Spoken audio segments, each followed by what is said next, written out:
fans of betting lines wider than heavyweight waists. Welcome back to Naughty Boy Fight Picks. This is my UFC 230 picks and predictions video. We'll also get into a quick or brief recap of UFC Moncton. Still don't know if I'm saying that correctly. I doubt I will ever have to say it again, so that's good, and pretty happy to turn my back on that event. I took a little loss on the weekend, went down 1.5 units, would have had a small profit, a profit of about 2 units or something if my IARI bet had come in, and I felt a little bit ripped by that, but we'll get into that in the recap, which I shall begin now. Where are we? Results. Oh yeah, thank you for the subscribes and likes and comments and all that shit. Appreciate that shit greatly. First fight of the night, Steve Ray. I'm going to try fly through this and then the picks for 230 as well. Try and not make this too long. I know some people don't want to fucking hear a recap, but here you go.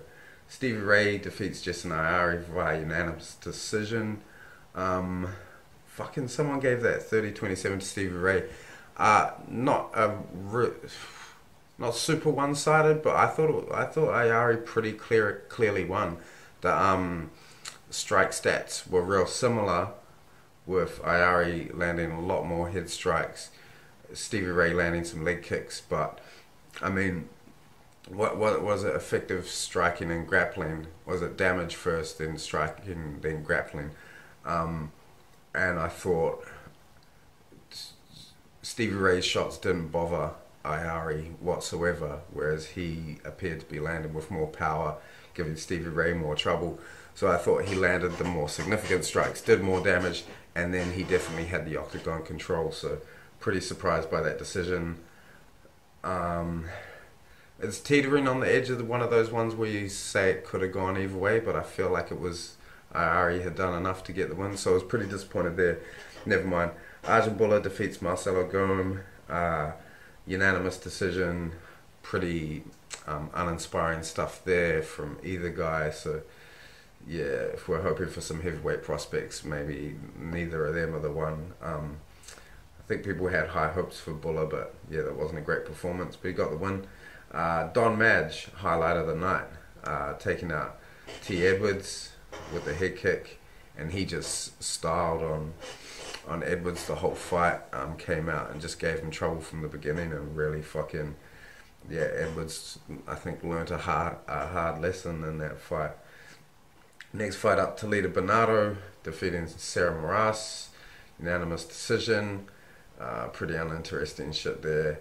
Qatar defeating Fishgold. This was a fun fight. Fishgold came out, and I think perhaps, like, although he lost, it was probably against a guy like Qatar a reasonable game plan. He did give him some trouble in the beginning, coming out super aggressive, but Qatar stayed super composed, and yeah, the momentum swung and it was all over Fishgold. First round TKO. Another great performance by Qatar. Really looking forward to seeing him against some tough competition soon, hopefully. Hakparas versus Thibault Gouti, unanimous decision. Someone gave it a 30-26. This was a fun fight because of Guti's toughness, but yeah, Hakparas fucking took him apart, and it was a pretty one-sided beating, I thought. There's, yeah, 2 judges gave Gouti a round, which I don't agree with, but whatever. Next fight up, Strickland versus Taleb. Second round TKO. Surprising. I picked Strickland, and I thought about playing him. I obviously wish I had, because when I was looking at it, he was paying underdog money.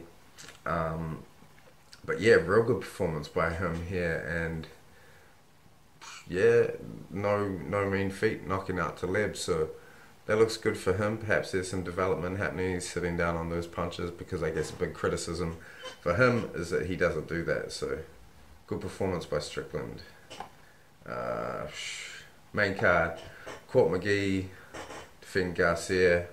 Pretty fucking horrible fight. Boring as shit. Jean Vellante versus Ed Herman. Jean Vellante getting split decision there. quite a fun fight. Jean Volante reckons just throw a jab and then across the whole fight. That's about all he's got. Um, but it was a bit of a scrap, so it was entertaining. Yeah, but uh, technically fucking awful. Light heavyweight. Hey, or they middleweights? Fuck, I don't even know. Sukmuntaf defeating Jonathan Martinez by unanimous decision. Martinez real tough.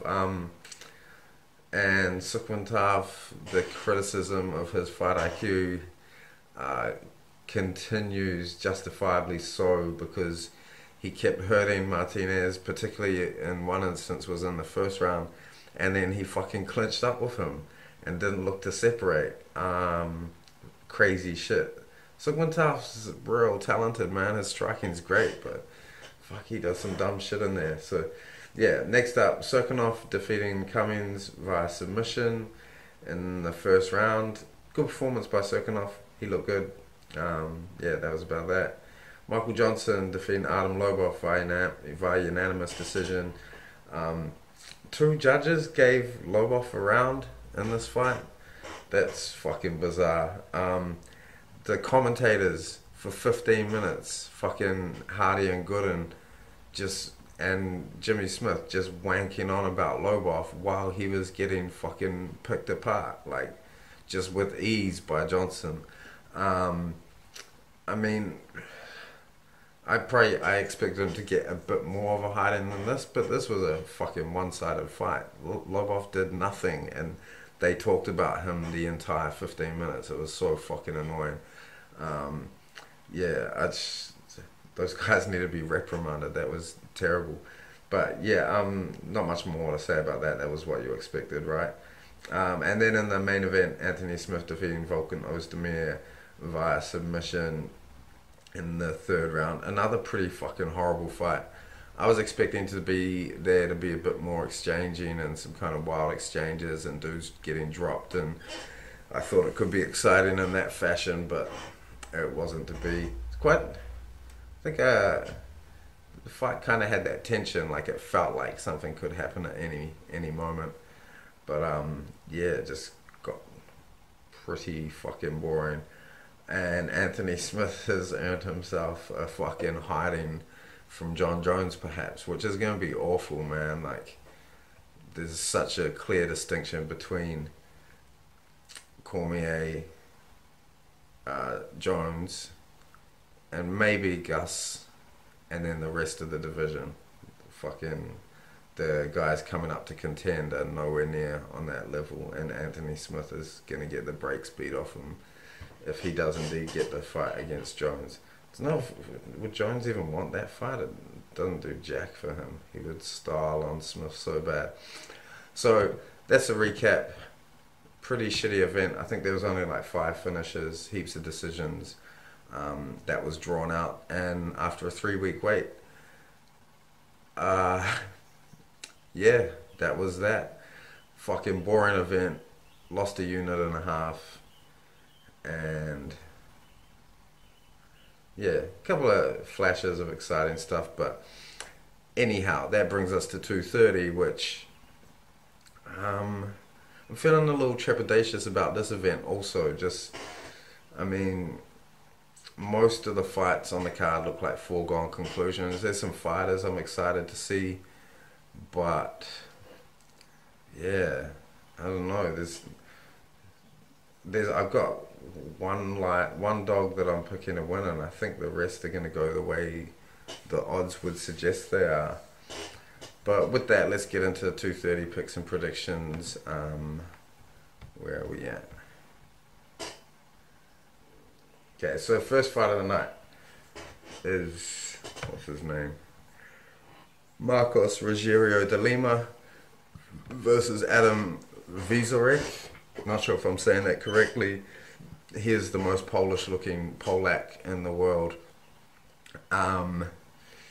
Yeah, another kind of Struve-like heavyweight. It may be doing him a disservice. He's pretty green. He's 10-1. De Lima 15-6-1. Obviously coming up from light heavy to heavyweight. He missed weight in his last two fights, so he's moving up, probably being forced to move up, maybe not. And then we have Vizarek, who has a win over Anthony Hamilton, and then a win over Arjun Buller, a fight that he was losing, and then he got that submission on Buller. So, odds. So yeah, Vizarek is a late replacement for what's his fucking name, Ruslan Magomedov or something. Vizarek, the betting odds for this open really wide, so I got to play on De Lima at $4. So I got a unit and a half on that, and yeah, I'm not sure why so wide. I guess Vizarek has the 2 wins. De Lima's moving up, but I like that. I think he's gonna probably look better at heavyweight. He's a powerful striker. We saw Cormier carry his power up to heavyweight and perhaps look more powerful. So I think we might see the same with De Lima. The slower pace of heavyweight's gonna suit him more. He's a powerful striker. His last fight was a decision loss to St. Preux. I think it was. But lost to St. Preux. Before that, he had a win over Jeremy Kimball, gave Kimball a fucking hiding. Then he had a loss to Andy Gulov, and a win over Hester, and then a loss to Krylov. So De Lima's been up amongst like some pretty decent competition. Held his own with St. Preux for a lot of that fight. Oh no, St. Preux did finish him, didn't he? I think so. But yeah, as for Vizarek, he's 10-1, but and 2-0 in the UFC. But those 2 wins, if you go back and watch them, I don't think they're that impressive. He looks really fucking hittable. Both Hamilton and Buller landed the overhand right on him. Very reminiscent of Stefan Struve and James Vick. Tall guys being known for being open for that fucking overhand right and getting dropped or knocked out. Yeah, Vizarek doesn't appear to have. He hasn't. I don't think he's faced a guy with the power that De Lima's gonna bring either. De Lima has nasty leg kicks as well, so fucking heavy, and I think he's gonna be able to land those on Vizarek. Land the leg kick a couple times, go upstairs, and this could be over pretty quickly. So I'm picking De Lima by KO, and I've got a play on that fight, obviously.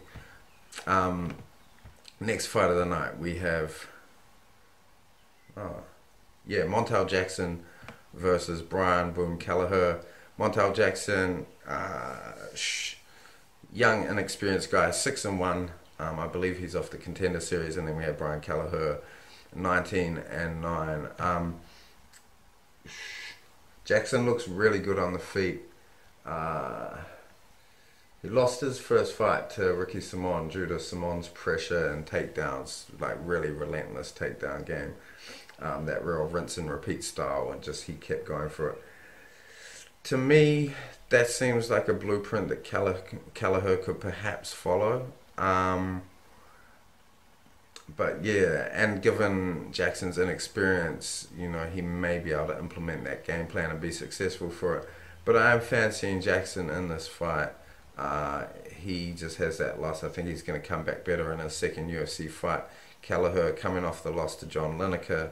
Prior to that, he had the win over Barao, which doesn't look as good as it may have when it happened. Prior to that, win over Stasiak, lost to Vera, and a win over Alcantara. So, yeah, I'm going to go with Jackson to win this fight by a close decision. Next fight of the night. This is an exciting one. Shane Burgos versus Kurt Holloway. Holloway's 0-2 in the UFC. He's got losses to some guy called Sala, haven't seen that, and then Barcelos. Burgos was on a 3-fight win streak in the UFC until he came up against Qatar in his last fight, and that fight was fucking incredible.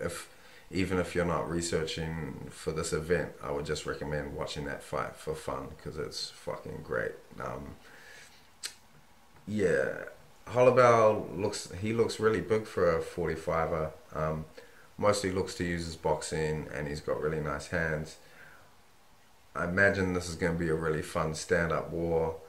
Burgos has a lot more weapons, a lot more variety in his strikes, and I think he's going to have a pretty big speed advantage. Looks like he's got some nice power too.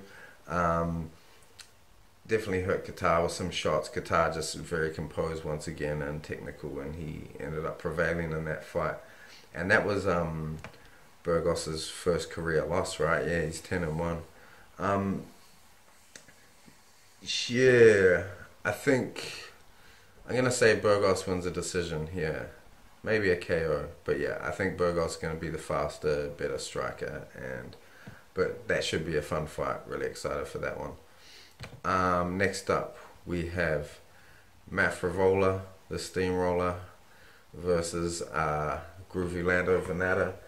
Um, yeah, been a fan of Venata since his debut against Ferguson, and it's been pretty disappointing or hard times as a Venata fan since then.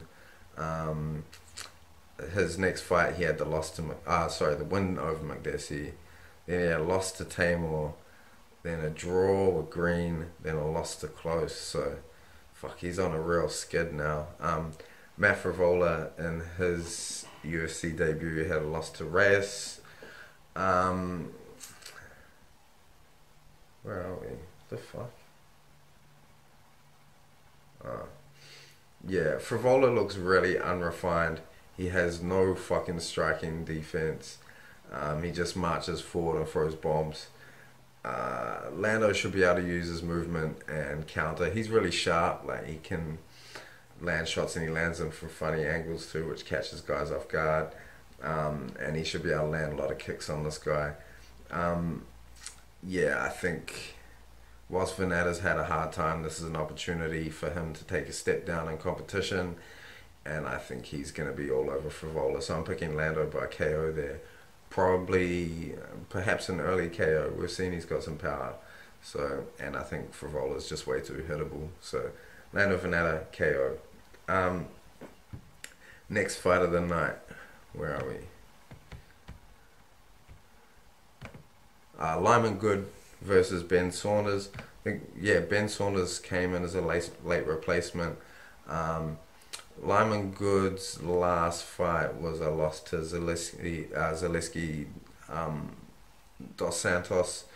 And once again, another fight that so often when you're researching and studying fights for gambling, you get really pained at the shit you have to watch. And then, like I was saying about the Burgos and Qatar fight, it was a fucking pleasure to watch. Zaleski Dos Santos versus Lyman Good was an absolute pleasure and a fucking great fight to watch.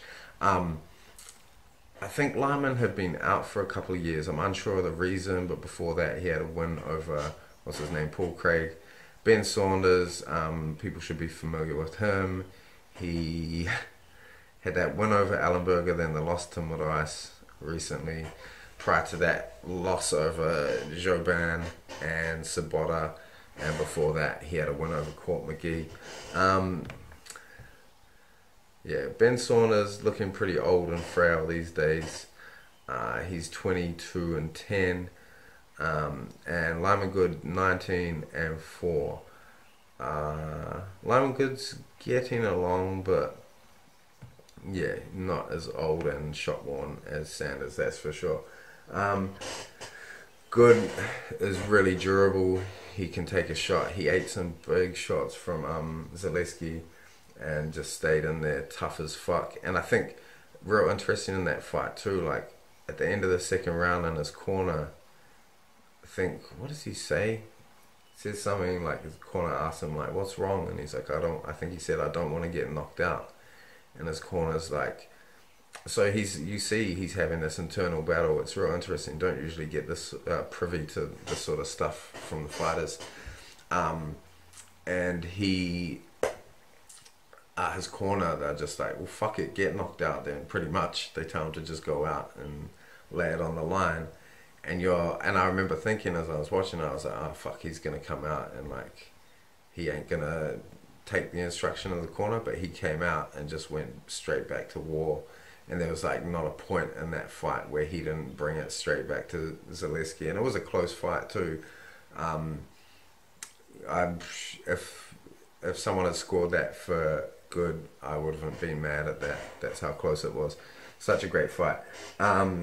Good has incredible pressure, great jab. I think he can most likely walk through Saunders' offense, and I think he will hurt him early and get a KO in the first or second round. So goodbye KO in that fight there, and really looking forward to seeing him again. Wish it was against better competition, but whatever. Next fight, Julio Arce versus Shaman Moraes. Two guys that I've won bets on this year. So, yeah, and Moraes was recent against that Matt Sales guy. But Julio Arce is not Matt Sales. Julio Arce 15-2, Shaman Moraes 10-2. What do we got here? Yeah, Moraes has that loss in his debut against Zabit, and then the win over Matt Sales, which was shaky, man. Like, he was having a difficult time with Sales' pressure. But Sales' offense is so limited that he couldn't quite turn the fight. But you could tell, like, Moraes was shaky towards the end, and I was concerned about that bet, that could happen, but I had enough confidence in him to just, because Sales is so one-dimensional, just tries to land that big right hand. Yeah, I think it was a big right hand. Yeah, whereas Julio Arce can pressure. He's 2-0 on the UFC with wins over Dan Ige and Daniel Tamor, brother of David. And that Tamor fight was real interesting. Arce comes out in the first round, he fills it out a bit, and he looks like a range fighter. Comes out in the second, just switches the game up and employs a pressure game, and a real effective pressure game. And he started on Tamor pretty easily, really. And I think he's going to be able to do that versus Moraes here. I think he's got the better stamina, better cardio. He's super durable.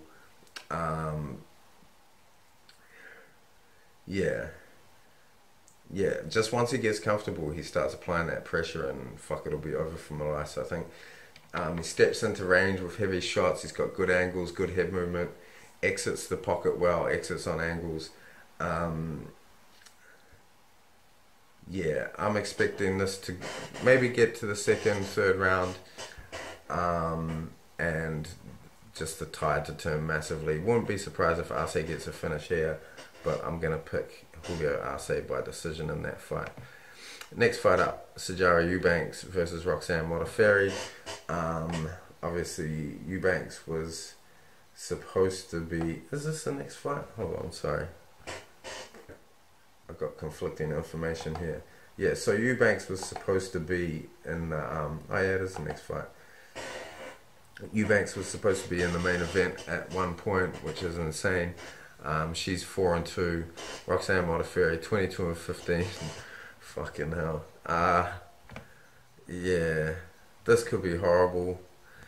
Usually Modafferi fights are she's not a very skilled fighter. Hardy, people love her personality, but yeah, that doesn't really matter. She's coming off a win against Barb Honchak. She lost in the title fight to Nico Montano. Prior to that, she had a loss to Pennington. Why was she matched up with Pennington? Sijara Eubanks' only UFC win is against Lauren Murphy. But yeah, I think Eubanks should be better everywhere than Modafferi, and I think the physicality should be a big factor in this fight. So I'm picking Eubanks by... Would I pick her by decision? I'm pretty sure, because Modafferi is tough. Just looking at her photo on the thing, holy fuck, she's hilarious. Sorry. Yeah, I don't have my pick written down, but yeah, let's go Eubanks by decision.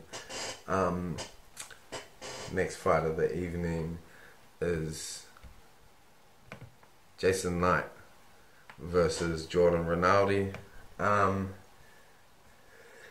Appear to have lost my notes for this. Jason Knight on a 3-fight skid. He was really doing some great stuff prior to that, and people were getting quite high on him. And then he's had losses. So he had wins over Caceres, Chad Scully. Then he's had a loss to three losses: Lamas, Benitez, and Amir Khani. Which I fucking hated that fight. I wanted him to kill Amir Khani. Jordan Rinaldi has a loss to Trujillo, win over Herrera, and a loss to Gillespie. Oh no, I do have my notes. Yeah, so this looks like a big step down for Knight, which I'm happy to see. He's obviously taken a lot of damage, and it could be affecting him. He's still pretty young, from what I understand, isn't he? Yeah, Knight's still fucking young. He's 20-5. Rinaldi 13-6. Looks like a tune-up. I think Knight should be able to keep the standing and win pretty easily, but he does have that nasty habit of flopping to his back and playing rubber guard. Hope he doesn't do that here. Rinaldi looks really uncomfortable if you get aggressive with him, and Jason Knight's game is 100% aggression, so I think he's just going to overwhelm Rinaldi here. I think Knight's going to win by KO, so that's my prediction there. Now we're getting into the... Or are we getting into the fun stuff? Not quite yet. Where are we? Where's the... Is Roberson versus Marshman still on? I can't find the thing for... Sorry, 1 second. Just want to confirm that fight is indeed taking place. Oh yeah, it is. Carl Roberson versus Jack Marshman. Roberson 6-1, coming off Contender Series. And Jack Marshman out of Wales 22-7. I just can't find the fucking information I had on these guys. My pick definitely is Roberson. Marshman has never outstruck an opponent in his 4 UFC fights. He does, however, have a couple wins, but he's been outstruck in every single fight. He's fighting a legit kickboxer here. He doesn't appear to have any wrestling game. I think Roberson's going to be better everywhere, and he will win by KO. If things go according to my predictions, there's going to be a lot of finishes on this card, so that will be fun, and I will enjoy that, especially after last week's affair. Next fight up here, we have Derek Brunson versus Israel Adesanya. Adesanya 14-0. Fuck, he's amassing quite a nice looking record now, and he's stepping up in competition all the time. Brunson 18-6. Brunson number 6 ranked middleweight, and Adesanya number 9 ranked. I think he's just been in there a year, so fuck the trajectory he's on. He gets past Brunson, which I am predicting. Fuck knows what's next. Like, I think it's a bit of a mess up the top of this division, but yeah, Adesanya's not far away from that title shot. I think that could happen in 2019 for sure. But first, he must get past Derek Brunson. Brunson recently, his last fight was a loss to Jacare. Prior to that, he had wins over Machida and Dan Kelly. And prior to that, losses to Silva and Whitaker. So Brunson's been up there with tough competition, but has tended to lose to the upper echelon of guys. I really believe Adesanya is in that upper echelon. I think he's a legit contender. People kept doubting him every fight. Tavares fight, heaps of people were saying he was going to get wrestle fucked and lose. And he starred on Tavares for 5 rounds, and I thought that was a great performance. Yeah, this is interesting because I get the feeling Brunson's going to run into something.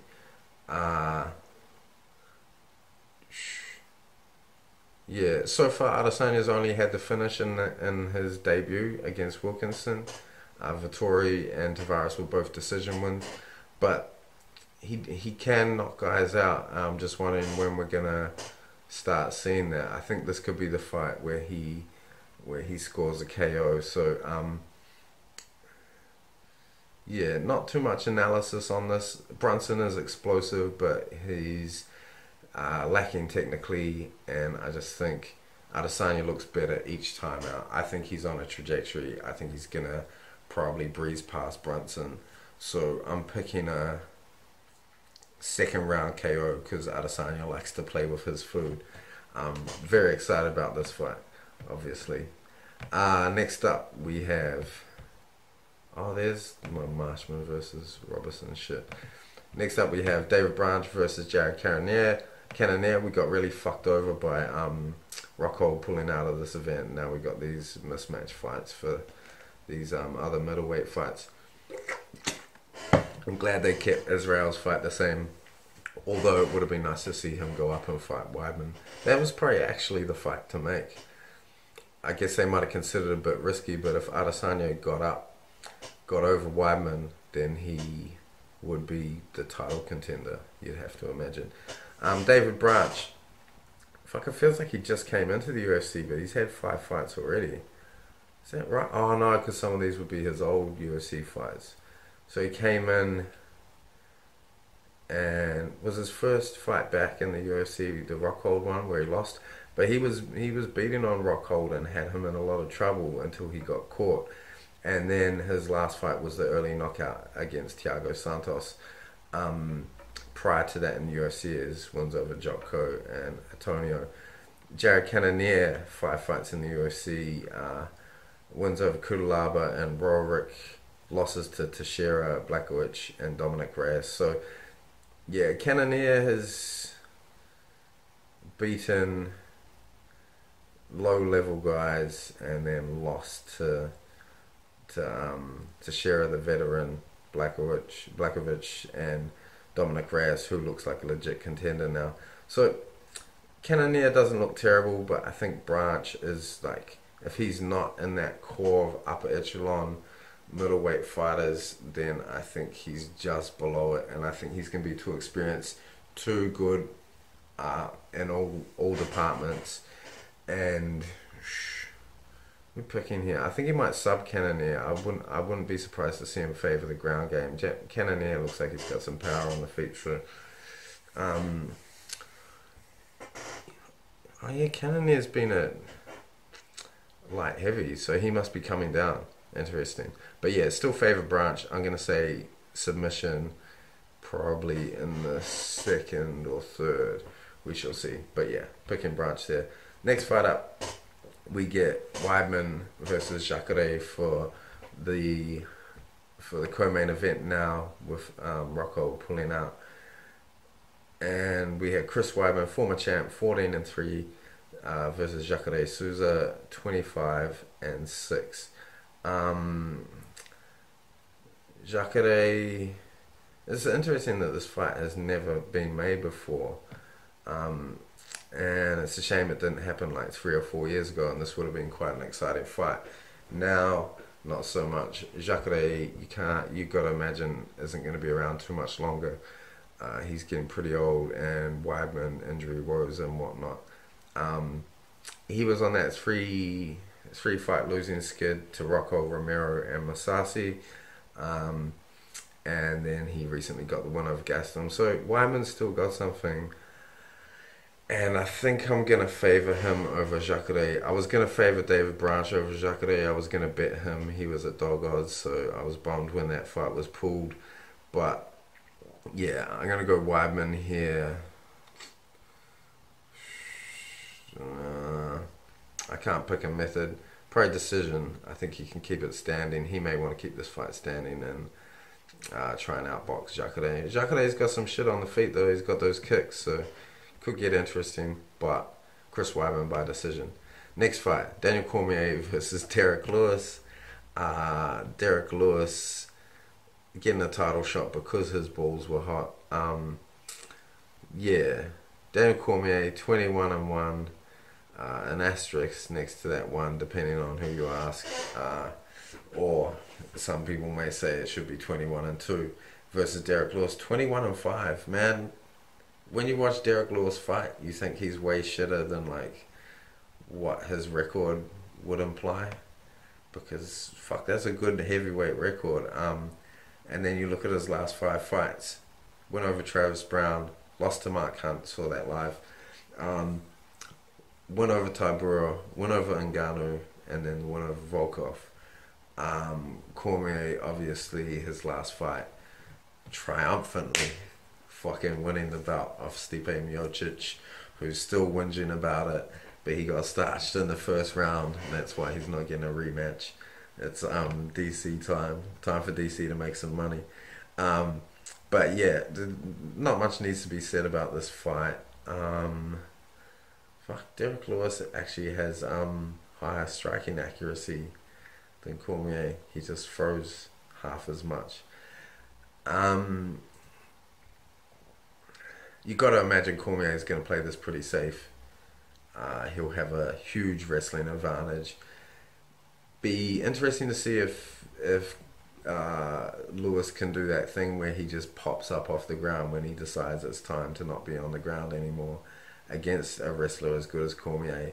I suspect he won't be able to, but even if he does, I think he's going to go for another ride and hit the deck again. Cormier will be relentless, and you got to wonder how much of that Derek Lewis can take. Although you don't fucking know with him, right? Like, how much punishment can he take before he can't knock you out?